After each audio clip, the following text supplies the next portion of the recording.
الآن معنا مراسلنا من محافظة كربلاء المقدسة طارق الطرفي. أهلا بك يا طارق. ضعنا في أهم الاستعدادات الأمنية وكذلك الخدمية استقبالا للزيارة الأربعينية في الأيام المقبلة. تفضل يا طارق. نعم، حياكم الله. أنا عبد الرحمن. كربلاء تشهد الآن دخول الحشود من الزائرين من مختلف المحافظات العراقية ومن خارج العراق. هناك خطط أمنية وصحية وخدمية طبقت تشترك فيها جميع الأجهزة الأمنية والحكومية الأخرى الخدمية المعنية بالخدمات والصحة وباقي المجالات أو القطاعات التي تقدم الخدمة للزائرين. القوات الأمنية الخطة الأمنية تشترك فيها قطاعات من الجيش والشرطة الاتحادية وتشكيلات من الحشد الشعبي، فضلا عن الشرطة المحلية تساندها أجهزة الاستخبارات والأجهزة الأمنية الأخرى. الخطة الصحية أيضا تنفذ وفق ما خطط لها. هناك العديد من المفارز الصحية وزعت على مداخل كربلاء ومركز المدينة، عشرات الإسعافات تتوزع في الشوارع لتقديم الخدمات الطبية والتعامل مع الحالات الطارئة.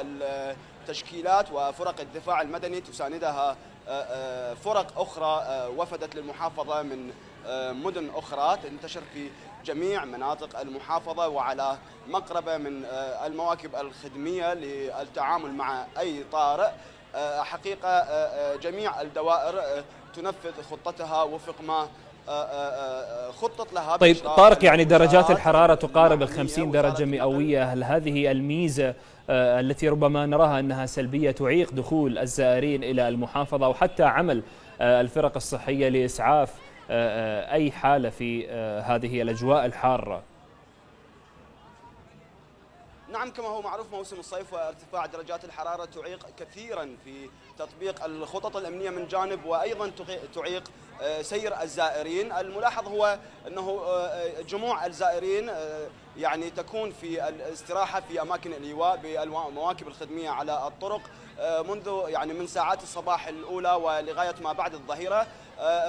الساعات التي تشهدها بعد الظهيرة يكون أكثر زخم للزوار في السير بالدخول لكربلاء من محاورها الثلاث باتجاه بغداد وبابل والنجف. الزخم يستمر منذ بعد الظهيرة ولغاية ساعات متأخرة من الليل وحتى ساعات الفجر الأولى. الشكل واضح للمراقب أو للمتابع. حشود الزائرين لا يمكن أو لا تتمكن من السير، فلهذا تقدم الخدمة للزائرين في ساعات الصباح الأولى.